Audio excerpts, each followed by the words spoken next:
Halo semuanya, selamat siang, selamat datang di Potski Podcast with Imapsi. Oke, di sini kita kedatangan tamu yang sangat spesial nih teman-teman. Pasti teman-teman yang dari Fakultas Humaniora dan Ilmu Pendidikan nggak asing nih sama mereka. Nah, mari kita kenalin satu-satu siapa aja sih mereka ini.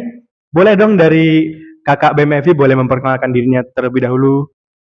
Halo Kak, halo mahasiswa EVIP. Perkenalkan, nama saya Eunika Aprilianti. Biasa kalau di EVIP tuh suka dipanggil pakai panggilan Kak Ike. Nah, Kak Ike sendiri tuh dari Badan Eksekutif Mahasiswa Fakultas Humaniora dan Ilmu Pendidikan. Nah, di sini saya menjabat sebagai Ketua BEM EVIP. Oke, ini dari Ketua BMFI teman-teman, yaitu Kak Ike panggilannya. Oke, selanjutnya dari Kak Himapsi, ini sebagai apa gitu? Boleh dikenalkan dulu Halo dirinya. teman-teman, kenali nama aku Melani, biasa sering dipanggil Kak Mei atau Ceme juga boleh. Saya di sini menjabat sebagai Ketua Himapsi untuk periode ini. Salam kenal semua. Salam kenal Kak Mei dari Himapsi. Oke, selanjutnya lanjut ke Ketua Himpunan Mahasiswa PGSD ya Kak ya? Iya, Oke, boleh perkenalkan dirinya? Terima kasih Kak. Halo rekan-rekan, saya Heri. Saya mahasiswa PGSD semester sekarang saya semester 5. Pada periode sekarang saya menjabat sebagai Ketua Hima PGSD atau biasa disebut Himkusedas Kak. Oke, dari Ketua Himkusedas ya Kak ya? Benar sekali, Oke. Selanjutnya dari Kak Ketua Himpunan Mahasiswa PBI, boleh dikenalkan dirinya terlebih dahulu Kak. Oke, terima kasih Kak. Halo teman-teman mahasiswa Fakultas Humaniora dan Ilmu Pendidikan. Perkenalkan, saya Kak Kristi dari Hima Pendidikan Bahasa Inggris atau MCISA. Di sini saya sebagai ketuanya. Terima kasih Kak. Oke, halo Kak Kristi dari MCISA ya Kak ya? Oke, selanjutnya mungkin nggak perlu lama-lama ya Kak ya. Kita apa aja sih yang mau kita tanyain ke kakak-kakak ini gitu kan? Nah, boleh langsung saja. Baiklah, karena kita sudah berkenalan, teman-teman, mari kita menanyakan sesuatu yang mungkin bagi kita penasaran gitu. Boleh Kak, tolong ceritakan sedikit aja tentang kakak-kakak semasa perjalanan kakak menjadi ketua Ormawa, begitu. Oke, mungkin dari saya dulu ya. Oke, tadi ditanya sama kakaknya perjalanan semasa jadi Ormawa. Perjalanan, berarti kalau perjalanan itu panjang mungkin Kak ya? Panjang. Oke. Oke. Cara garis besarnya saja gitu Kak. Jangan nanti buat CV diceritain buat CV gitu. Oke, singkat saja. Oke, singkat saja. Jadi kalau perjalanan sih awalnya pasti kita tuh dari rasa ingin tahu dulu pastinya. Kita rasa ingin tahu hal yang sepele mungkin. Nah, ini berdampak besar bagi saya. Rasa ingin tahu, terus yang kedua tidak ingin menyia-nyiakan peluang. Kita tuh harus pintar lihat peluang. Itu menurut saya. Yang ketiga, saya itu tekun. Jadi karena saya pengen tahu, saya masuk BEM EVIP, saya pelajari seperti apa. Setiap kali ada event, saya usahakan saya ikut. Kenapa? Menurut saya rugi dong kalau tidak ikut. Semua event bukan yang ada di BEM EVIP saja, tapi mulai dari BEM EVIP saya belajar bahwa segala hal itu ada manfaatnya.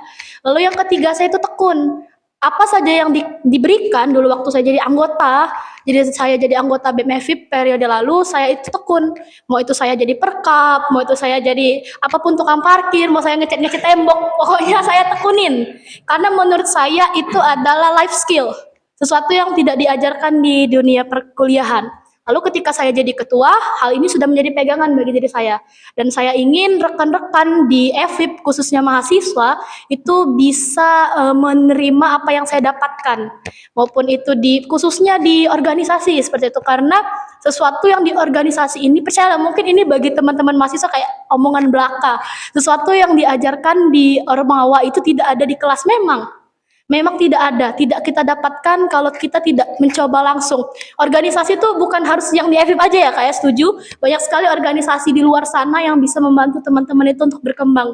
Mungkin itu saja sih perjalanan yang saya dapat dan insight-insight yang saya miliki selama saya mengikuti kegiatan Ormawa seperti itu Kak. Oke, dari awalnya itu cuma penasaran jadi berdampak besar, jadi pengalaman yang besar gitu ya Kak ya untuk diri sendiri. Oke, lanjut ke Ketua Himapsi, boleh dong ceritakan perjalanan kakak selama di Ormawa ini? Bagaimana gitu kak? Baiklah, saya untuk Ormawa sendiri itu ikut sejak semester kedua. Awalnya saya itu gabung ke Himapsi menjadi sekretaris. Saya menjadi pengurus inti untuk Himapsi.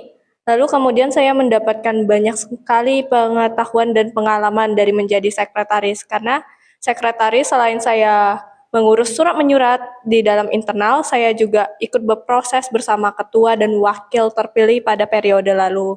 Jadi ketika saya pada periode ini disarankan untuk ikut dalam pemilihan ketua, saya awalnya bimbang, tapi karena pengalaman yang sudah saya dapatkan dari sejak saya baru pertama kali bergabung, itu menjadi bahan saya untuk bisa menjadi ketua seperti sekarang.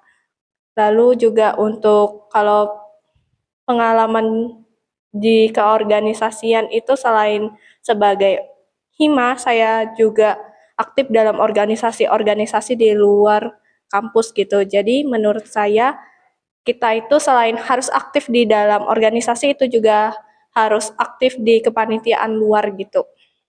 Oh, Itu aja sih, Kak. begitu ya, Kak ya. Berarti dari pengalaman membuat kita menjadi bisa menjalani hal tersebut dengan lebih baik. Baiklah, boleh lanjut ke kakak Oke. kita. Oke, terima kasih. Jadi sedikit flashback ya. Jadi perjalanan singkat dari pengalaman saya pribadi. Sebelumnya waktu di SMK itu saya belum pernah ikut sebuah organisasi. Sehingga waktu saya kuliah, di situ saya langsung ditawari dengan ketua yang terdahulu untuk bergabung di organisasi PGSD. Lalu dari situlah saya muncul sama rasa penasaran. Jadi sangat banyak event-event kebetulan di periode yang itu. Jadi banyak sekali kegiatan-kegiatan yang saya ikuti, contohnya kepanitiaan, lalu undangan-undangan ke luar-luar kampus. Jadi ketika eh, masa pemilihan di periode yang kemarin, itu saya terenyuh lah, kenapa saya nggak mencoba untuk menjadi seorang ketua. Saya memiliki pengalaman di satu periode ketika saya menjabat menjadi anggota, dan ketika saya memiliki kesempatan untuk menjadi ketua, kenapa saya tidak mencoba? Dan kebetulan saya juga direkomendasikan oleh ketua yang dahulu. Jadi dari situ saya menjadi percaya diri lah.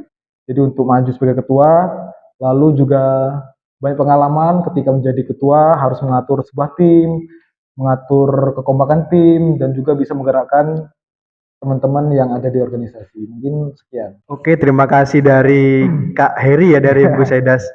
Jadi sangat menarik pengalamannya ini, mulai dari nggak pernah ikut Ormawa dari SMA-nya, terus tiba-tiba di kuliah ikut Ormawa, lalu ditawarin jadi ketua di periode selanjutnya gitu ya Kak ya. Itu sangat-sangat menarik sih menurut kami. Oke, lanjut ke yang kakak berikutnya, yaitu Kak Kristi dari MCISA. Boleh dong dijelasin, diceritain tentang pengalamannya gitu. Oke, sama seperti Kak Heri ya mungkin ya. Saya itu nggak pernah ikut kegiatan organisasi di sekolah sebelumnya. Saya mengikuti organisasi itu mulai dari di bangku perkuliahan. Kenapa saya ingin ikut organisasi? Kebetulan ini udah periode tahun ketiga saya di Himpunan Mahasiswa Program Studi Pendidikan Bahasa Inggris. Alasan saya mengikuti Ormawa sendiri itu saya tidak hanya ingin meningkatkan kemampuan saya hanya di bidang akademik saja, tetapi ingin meningkatkan skill kemampuan saya itu di bidang non-akademik. Awal mula itu di semester 2 itu periode pertama saya ikut organisasi, saya terpilih sebagai koordinator salah satu divisi Student Support Center yang ada di Hima MCISA.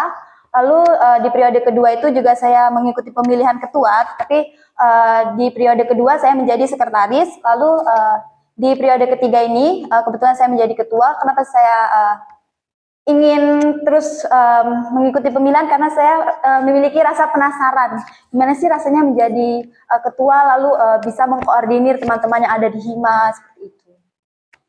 Oke, itu tadi cerita dari ketua-ketua Ormawa kita di FIP atau Fakultas Humaniora dan Ilmu Pendidikan ya teman-teman. Jadi ceritanya tuh cukup menarik. Jadi ada ceritanya masing-masing gitulah untuk perjalanannya menjadi ketua Ormawa gitu ya Kak ya. Oke, lanjut ke pertanyaan selanjutnya nih, Kak.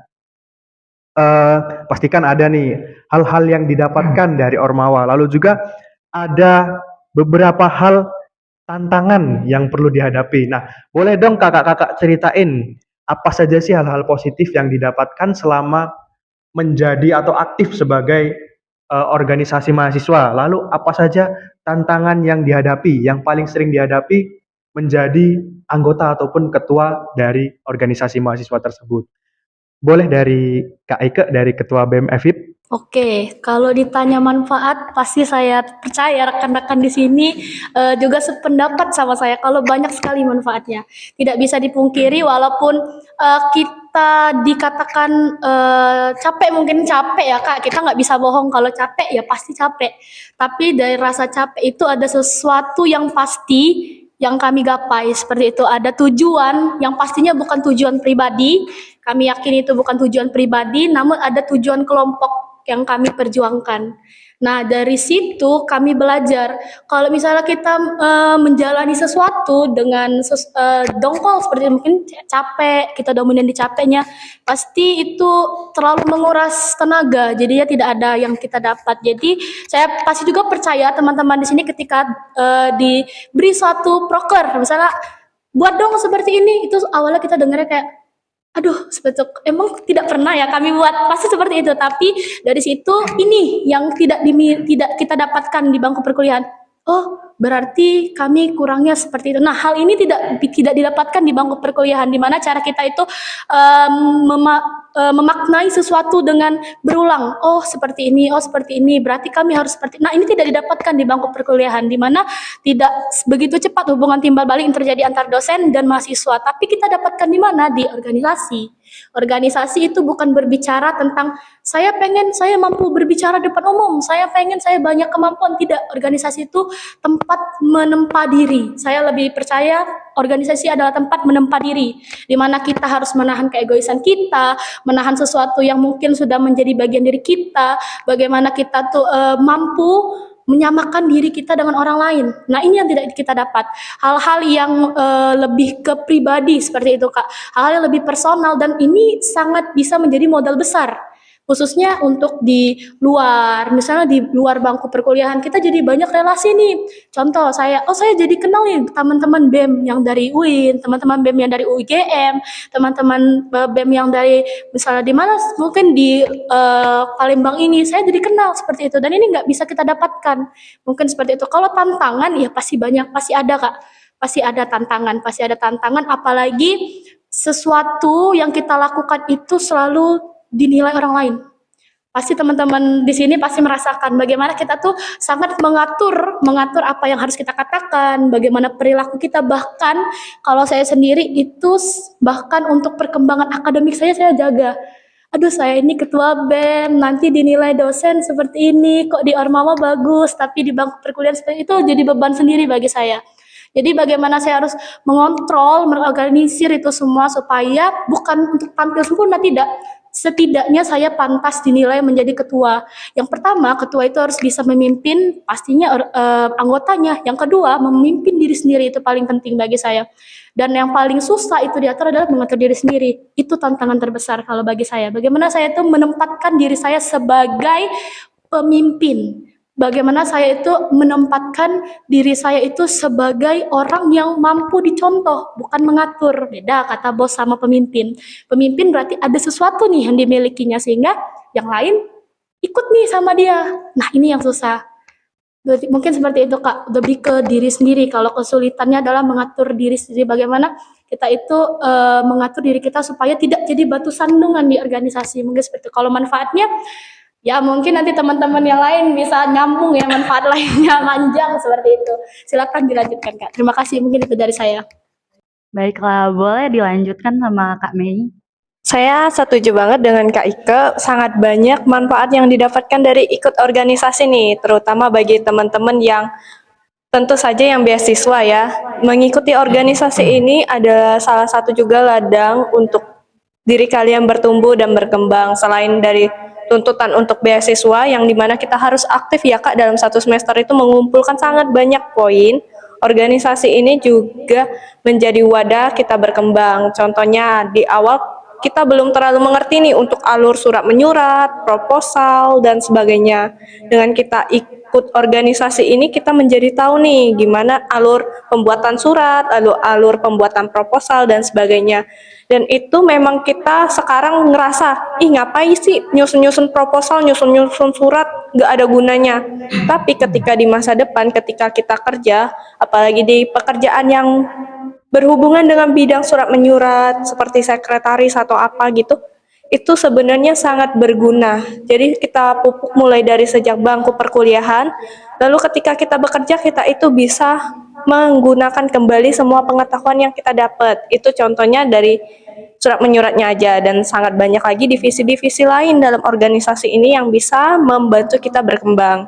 Lalu untuk tantangan sama seperti Kak Ike, sangat banyak tantangan yang dirasakan baik dari internal ataupun eksternal. Tetapi yang saya rasa sangat membatasi diri itu, tantangan yang sangat menyulitkan saya untuk maju adalah dari diri saya sendiri, terutama ketika kita itu merasa bahwa kita itu tidak bisa, jadi kita itu membatasi diri. Seperti ketika ditunjuk nih, bisa nggak kamu bikin program yang seperti ini, proker yang seperti ini. Kita itu karena belum pernah mencoba, kita bakalan mikir, aduh nggak bisa tuh, berat itu. Jadinya kayak kita itu sudah membatasi diri, kayak mau maju nanti nggak bagus, nanti diomongi orang gimana. Tapi kalau kita nggak maju, itu malahan kayak ada rasa penyesalan sendiri kenapa nggak kita coba. Jadi menurut saya tantangan terbesarnya itu pertama ya takut mencoba, lalu juga takut untuk mengambil resiko dan takut dengan omongan orang. Itu aja sih dari saya. Mungkin kakak-kakak bisa melanjutkan. Boleh dilanjut oleh Kak Heri ya. Oke. Baik, menurut saya ini pertanyaan yang baik. Jadi tentunya untuk teman-teman pasti sangat penasaran apa keuntungan kita mengikuti sebuah organisasi dan apa juga tantangan ketika kita sudah bergabung dalam organisasi. Dan saya juga sudah sangat setuju dengan teman-teman kakak-kakak para ketua. Jadi sangat banyak sekali keuntungan-keuntungan yang bisa kita dapatkan ketika kita bergabung dalam sebuah organisasi. Lalu untuk saya, menurut saya ini saya sudah menerapkan ini. Jadi saya meminta jawaban dari anggota saya satu persatu. Jadi tujuan mereka ataupun goals mereka dalam mengikuti sebuah organisasi itu apa? Jadi ketika saya sudah tahu jawaban mereka apa, contohnya mereka mau bagus dalam public speaking. Jadi orang tersebut akan saya berikan kesempatan, contohnya MC ataupun contohnya ia harus menemui suatu pihak-pihak yang cukup tinggi. Jadi dari situ dia bisa melatih komunikasinya, bisa melatih keterampilan berbicaranya. Lalu ada teman-teman yang pengen punya banyak relasi. Jadi orang tersebut akan saya kirimkan ketika ada undangan, saya kirim contohnya ke kampus-kampus luar ataupun ke undang-undangan kakak. Jadi orang-orang tersebutlah yang aku kirim supaya goals mereka itu tercapai dalam sebuah organisasi. Jadi bukan hanya tujuan dari sebuah organisasi yang juga yang tercapai, melainkan tujuan dari anggota kita. Jadi mereka mengikuti sebuah organisasi juga pastinya tentunya ada sebuah capaian yang ingin mereka capai. Jadi hal itulah yang mungkin susah dicapai ketika kita tidak bergabung dalam sebuah organisasi gitu Kak. Lalu untuk tantangannya, saya rasa juga sama, kita sebagai seorang ketua, kita harus bisa baik dari memimpin organisasi dan juga kita harus juga maksimal dalam akademik. Jadi kita harus bisa menyetarakan, kita tidak bisa menomorduakan akademik, melainkan akademiklah yang terutama. Sehingga kita harus bisa mengatur manajemen waktu, bagaimana kita memprioritaskan apa yang penting. Sehingga organisasi tetap berjalan, akademik kita juga masih aman. Apalagi saya anak KIP. Jadi nilai saya harus maksimal, organisasi juga harus maksimal. Sehingga itu menjadi sebuah tantangan mungkin untuk saat ini. Jadi mungkin kakak bisa meneruskan untuk selanjutnya. Oke, mungkin nggak jauh beda ya dari Kak Ike, Kak Mei, Kak Heri. Kalau apa sih yang pengalaman, apa sih hal berharga apa sih yang dapat saya ambil dari mengikuti sebuah organisasi? Yang pertama itu saya melatih rasa kepercayaan diri dalam diri saya. Saya dulu itu orangnya yang introvert, anti panggung, demam panggung, nggak bisa ngomong di depan orang. Tapi semenjak mengikuti organisasi ini, saya mulai menemukan jati diri baru saya. Saya berani berbicara di depan orang banyak, berani menyampaikan pendapat saya, berani kayak mengambil sebuah keputusan yang besar ataupun mengembangkan. Pokoknya banyak sekali perubahan-perubahan yang saya dapatkan selama mengikuti organisasi. Lalu untuk tantangan itu banyak ya Kak, pasti tantangan itu antara kurang lebih sama antara menyeimbangkan antara organisasi dan juga akademik. Bagaimana saya juga mahasiswa beasiswa, jadi harus gimana sih antara organisasi dan akademik itu seimbang sehingga akademik saya itu tidak terpengaruh oleh kegiatan organisasi yang bisa dibilang cukup padat. Jadi gimana saya mempertahankan agar semuanya itu tetap seimbang. Itu sih Kak. Baiklah, jadi dari sini kita jadi tahu guys, kalau manfaat dari organisasi sendiri itu tuh sangat banyak ya. Terus juga pasti ada tantangannya juga. Cuman di balik tantangan itu kita jadi lebih percaya diri, bisa berkembang secara akademik maupun non akademik gitu. Baiklah, untuk kita itu sangat bermanfaat ya Kak ya. Nah, dari hal bermanfaat tersebut ada nggak sih pengalaman-pengalaman yang paling berkesan menurut kakak-kakak atau yang paling nggak bisa dilupain deh gitu? Boleh dimulai dari Kak Ika? Oke, kalau mau mengingat hal paling berkesan apa, saya sampai sekarang masih ngerasa bahwa ini adalah mimpi seperti itu. Kenapa? Saya tidak pernah membayangkan bahwa saya akan bertemu banyak orang-orang penting, banyak orang-orang hebat, di mana yang saya sadari hanya satu, tidak semua orang mendapatkan kesempatan tersebut. Maka satu hal yang saya tanamkan dalam diri saya adalah ambil resikonya atau kamu akan kehilangan kesempatannya. Itu selalu bergema di telinga saya. Siapapun yang saya temui, saya akan membuat kesan sebaik mungkin dan ini tidak pernah merugikan saya. Jadi setelah saya menerapkan hal tersebut, ternyata saya bertemu dengan orang-orang penting baik di luar sana maupun di sini. Nah, jadi mungkin yang paling berkesan bagi saya berkesempatan misalnya bertemu dengan para rektorat, saya bertukar pikiran langsung bersama mereka, saya sampaikan aspirasi dari anak-anak EFIP, saya sampaikan apa yang menjadi keluhan dari anak-anak EFIP, itu saya merasa berguna sekali seperti itu. Dan saya berdiskusi langsung dengan dekan, saya berbicara langsung dengan Bapak Ibu Kaprodi, itu hal-hal yang mungkin tidak bisa dilakukan oleh banyak orang, tapi saya bersyukur saya punya kesempatan untuk melakukan hal-hal tersebut. Dan bagi saya itu sangat luar biasa Kak, seperti itu. Dimana kita akan melatih ya bagaimana cara kita mengatur diri kita. Saya saya siapkan bahan-bahan saya di situ dan itu pun saya terapkan dalam dunia perkuliahan. Ketika saya mau kuliah nih, contoh, oh ini yang mau dipelajari bla bla bla. Itu akan mengimbangi seperti itu. Itu akan terbawa karena itu akan menjadi lifestyle, gaya tersendiri. Oh seperti ini, oh seperti ini. Makanya gak heran kalau misalnya kakak-kakak ketua ini kalau lewat tuh auranya beda. Seperti itu.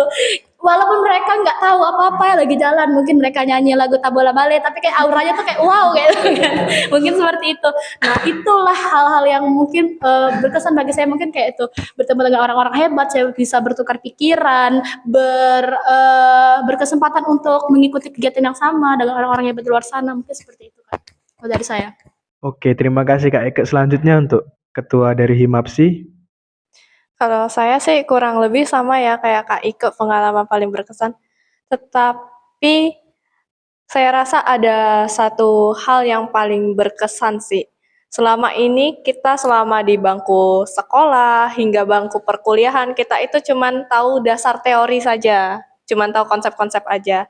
Nah, setelah saya masuk ke Ormawa ini, saya jadi belajar bahwasannya kita itu tidak hanya mengenai teori saja untuk berkuliah, tetapi juga tentang praktik. Kemarin kami Himapsi mengadakan pengabdian di Pasang Surut, dan itu kami bertemu langsung dengan anak-anak yang sebenarnya menurut kami itu sangat luar biasa. Mereka hidup tanpa orang tua, tetapi mereka memiliki semangat yang sangat luar biasa. Dari mereka saya belajar bahwasannya kita itu walaupun berkekurangan, kita itu memiliki kesempatan untuk maju, dan menurut saya itu sangat berkesan bagi diri saya karena selama ini kita hanya tahu konsep teori saja. Ketika kita bertemu dengan mereka, kita harus mengaplikasikan semua keilmuan kita. Apalagi kita dari prodi psikologi itu sangat menjunjung tinggi mengenai humaniora, di mana kita memanusiakan manusia. Selama ini kita cuma ngomong-ngomong mungkin, oh iya aku memanusiakan Kak Ike, aku memanusiakan ini. Tetapi ketika kita berhadapan langsung dengan mereka, kita menjadi paham bagaimana cara memanusiakan manusia. Seperti itu menurut saya yang paling berkesan selama saya ikut Ormawah. Terima kasih Kak Mei. Selanjutnya dari Kak Heri, boleh diceritain? Oke, jadi hal yang berkesan ketika saya menjadi seorang ketua, yang pertama sama aja seperti Kak Ika, saya bisa berkesempatan ketemu dengan orang-orang hebat, dengan orang-orang yang memiliki pemikiran-pemikiran hebat, jadi di sana saya pun bisa belajar dari mereka. Saya bisa menggali informasi, menggali pengetahuan, menggali wawasan dari orang-orang tersebut. Jadi itu sebuah menjadi privilege untuk saya sebagai seorang ketua. Lalu untuk Kak Melani, saya juga tertarik. Mungkin next time kita bisa kolaborasi proker untuk ke mungkin panti asuhan ataupun panti jompo, jadi kita bisa kolaborasi. Lalu hal yang yang saat ini yang menjadi kesan bagi saya bisa membuat anggota saya merasa organisasi itu adalah rumah. Dari awal saya menjabat, saya menekankan dengan konsep kebersamaan. Sehingga dari sebelum kami memulai proker pertama, kami sudah membuat konsep acara yaitu kebersamaan. Kalau teman-teman lihat, itu kami pertama kali di Jagabaring. Jadi di sana kami berdinamika, kami bersaudara bersama. Jadi kami sangat banyak sekali aktivitas yang bertujuan untuk teman-teman yang ada di organisasi. Sehingga ketika mereka bahagia, senyum itu rasanya masih teringat sampai sekarang. Sehingga itu menjadi hal yang terkesan bagi saya. Itu pun saya lakukan terus-menerus. Jadi tidak sekali, cuman tetap kurang lebih 1 bulan sekali ataupun 2 bulan sekali. Mungkin di semester ini akan kami laksanakan kembali sih. Jadi itu menjadi sebuah kesan bagi saya, bisa memimpin sebuah organisasi dan bisa membuat nyaman anggota. Sehingga mereka tidak tertekan ketika bergabung di sebuah organisasi, karena banyak sekali pemikiran bahwa ketika kita bergabung di organisasi, kita hanya sibuk dengan rapat, eval, tugas ini, itu ini. Jadi seperti capek. Sehingga saya ingin menciptakan sebuah realita bagaimana ketika kita bergabung di organisasi itu tidak hanya hal-hal yang seperti itu yang kita lalui. Banyak sekali hal-hal kebersamaan, hal-hal yang bisa menciptakan kita bahagia, happy dengan teman-teman. Jadi hal itulah yang membuat saya terkesan. Gitu. Oke, terima kasih Kak Heri atas ceritanya, kesan-kesannya gitu ya. Oke, lanjut dari Ketua MCISA, boleh diceritakan?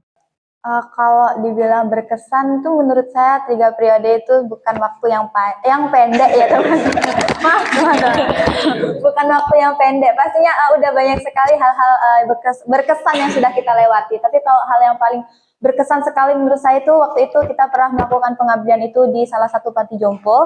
Nah di situ kita melakukan pengabdian. Kebetulan kita saat itu melakukan kolaborasi bersama dengan salah satu UKM yang ada di UKMC atau yang kita kenal dengan IPPMC. Nah, di situ kita melakukan pengabdian. Kita di sana melaksanakan sebuah pengabdian, bukan hanya kita memberikan sebuah buah tangan, tetapi kita juga di sana itu memberikan bagaimana sih kita memberikan sebuah rasa keceriaan, rasa sukacita kepada oma opa yang ada di sana.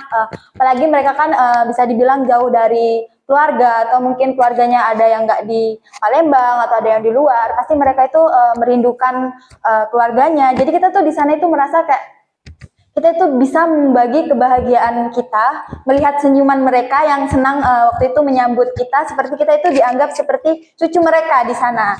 Jadi kita di sana itu mengajak mereka itu bernyanyi, bersukacita bersama, lalu kita juga ada sesi di mana kita itu bisa ngobrol sama mereka sambil menyuapi mereka makan. Itu sih Kak. Oke, terima kasih dari kakak-kakak ketua. Jadi ceritanya itu sangat menarik teman-teman. Apa kesannya itu cukup banyak dari kakak-kakak ketua kita ini, mulai dari bertemu orang-orang hebat, bertukar pikiran, lalu merealisasikan atau terjun langsung ke tempat-tempat yang sudah menjadi program dari masing-masing ormawa, lalu juga ada kekeluargaan teman-teman. Jadi sangat banyak kesan yang dapat diambil dari ikut ormawa gitu ya Kak ya.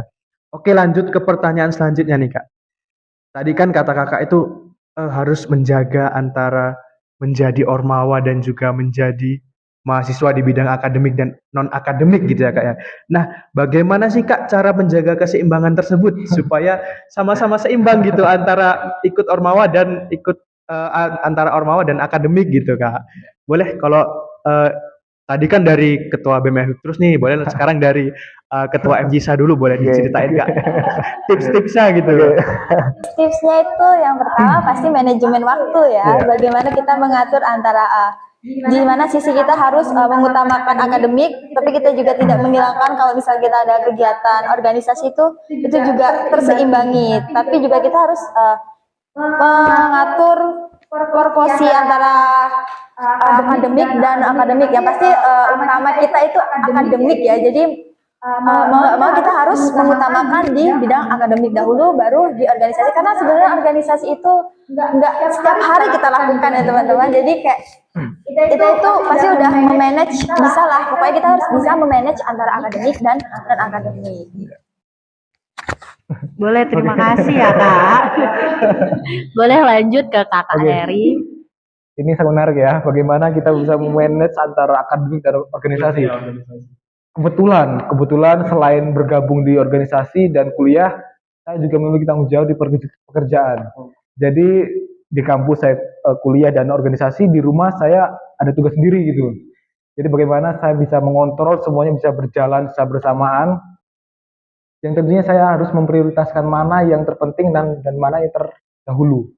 Contohnya, sama di organisasi kita tidak setiap hari kita ada kegiatan, tidak setiap hari kita rapat. Dan ketika ada rapat pun kita selalu mengusahakan agar tidak mengganggu jam akademik. Itu yang pertama. Lalu di organisasi pun kita tidak sendiri. Ada job desk, ada tugas kita secara tim. Kalau kita tidak bisa, kita minta tolong ke rekan kita yang bersangkutan.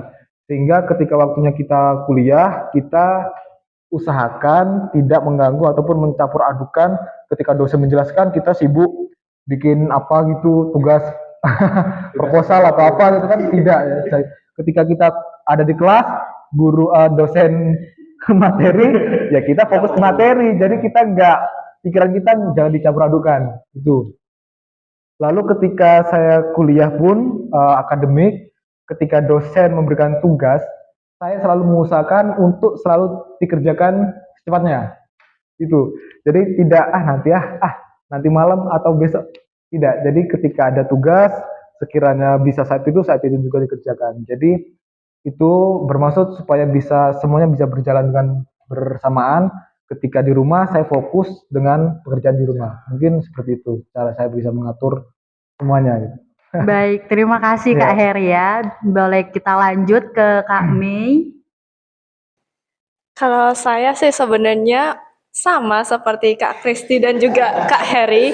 Jadi saya itu membagi antara waktu organisasi dan juga waktu akademik. Ketika kita harus fokus ke organisasi, maka saya fokus ke organisasi. Ketika waktunya belajar, saya akan belajar gitu. Tetapi saya menambahkan sedikit. Cara saya untuk menyeimbangkan itu selain dari saya memanajemen waktu saya seoptimal mungkin, saya juga memilih bagaimana cara belajar terbaik saya. Seperti mungkin saya itu tipikal yang harus visual plus audio. Jadi ketika dosen menjelaskan di kelas, saya itu sambil mencatat. Apabila saya hanya secara visual atau secara audio itu saya pasti akan lupa. Jadi saya mengusahakan untuk dalam setiap kelas itu saya membuat catatan. Hal itu juga saya terapkan di organisasi, misalnya ketika rapat. Ternyata itu adalah hal yang penting. Saya biasanya akan membuat catatan. Mungkin tidak saya catat langsung di kertas, biasanya saya ketik dulu. Lalu ketika malam-malam itu saya review kembali. Mungkin seperti itu untuk menyeimbangkannya itu pilih metode belajar terbaik kita. Baik, terima kasih Kak Mei ya. Boleh lanjut ke kakak BEM kita, Kak Nike. Oke, ini sangat sulit ya, apalagi bagi diri saya sendiri seperti itu. Menurut saya, kalau masalah membagi waktu, apalagi berbicara tentang keseimbangan, pasti kita tidak bisa menjaga itu tetap seimbang. Saya yakin dan percaya. Dan manajemen waktu itu menurut saya adalah art of life. Jadi setiap orang tuh punya cara yang beda-beda. Kalau saya sendiri tuh Kak, saya tuh kalau tanya point of Ika, nah itu nggak ada cara pasti saya untuk menjaga semuanya untuk stabil. Tapi saya pastikan semuanya akan berjalan lancar. Dan ada beberapa hal mungkin kalau diminta kasih tahu nih, Kak kasih tahu dong. Oke, saya kasih tahu. Karena semuanya beda-beda nih, kakak-kakak kan punya cara yang beda-beda seperti itu. Kita lihat dulu. Kalau saya sih biasanya seperti ini, bulan ini ada beberapa agenda penting yang harus saya laksanakan. Di perkuliahan ada berapa agenda, ada berapa tugas yang harus saya kejar, di organisasi ada berapa hal, di pekerjaan saya harus mengerjakan ini. Di rumah maupun di kegiatan luar, di gereja segala macam saya beri list bla bla bla bla seperti ini. Oh, saya nggak mampu nih di sini. Benar kata Kak Hedi. Saya nggak pernah merasa saya sendiri. Saya punya rekan-rekan kok yang bisa saya andalkan seperti itu. Mereka sama-sama anggota, mereka sama-sama BEM, mereka bagian BEM. Jadi saya bertahu agenda kita bulan ini adalah ini, bla bla bla, tolong dipersiapkan. Lalu saya percaya kalian kerja seperti apa. Itu hasil kerja saya nggak pernah ikut campuri. Kecuali saya nanya, sudah gimana? Saya pasti nanya seperti itu aja. Sudah gimana? Sudah jadi belum? Saya nggak pernah ikut campuri kerjaan mereka. Karena menurut saya semua orang punya cara kerja yang berbeda-beda. Ketika saya memaksakan, saya ikut kerja di situ, maka itulah yang suka bikin gaduh. Karena saya percaya semua orang itu punya gayanya tersendiri, sama kayak manajemen waktu, kami punya gaya tersendiri. Jadi yang paling sering saya lakukan, saya bikin dulu listnya bla bla bla bla, ini yang saya kerjakan, ini saya kesulitan, ini saya harus kerjakan lebih dahulu, apalagi saya butuh main bersama teman-teman saya untuk supaya pikiran ini jangan capek sekali seperti itu. Pokoknya saya sempatkan untuk saya bikin diri saya itu tenang. Bukan tipe orang yang nggak bisa serius, tapi kalau dipaksa untuk stres terus, sorry, saya angkat tangan, angkat kaki, semua saya angkat seperti itu.